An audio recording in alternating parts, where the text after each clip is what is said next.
الحمد لله وكفى وسلام على عباده الذين اصطفى أما بعد فأعوذ بالله من الشيطان الرجيم بسم اللہ الرحمن الرحیم۔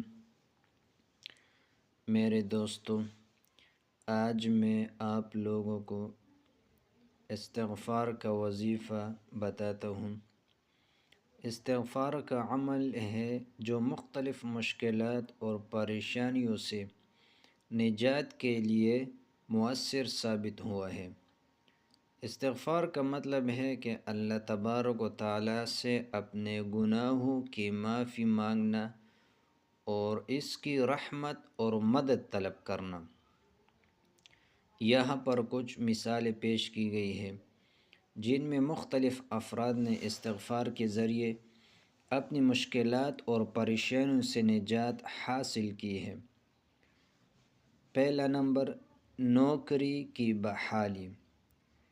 ایک ڈاکٹر صاحب کی نوکری ہسپتال کے 5 ڈاکٹروں نے سازش کر کے چھڑوا دی۔ انہوں نے استغفار کا ورد کثرت سے کیا اور چند دن میں نوکری بحال ہو گئی۔ استغفر اللہ الذی لا الہ الا ہو الحی القیوم واتوب الیہ۔ استغفر اللہ الذی لا الہ الا ہو الحی القیوم واتوب الیہ۔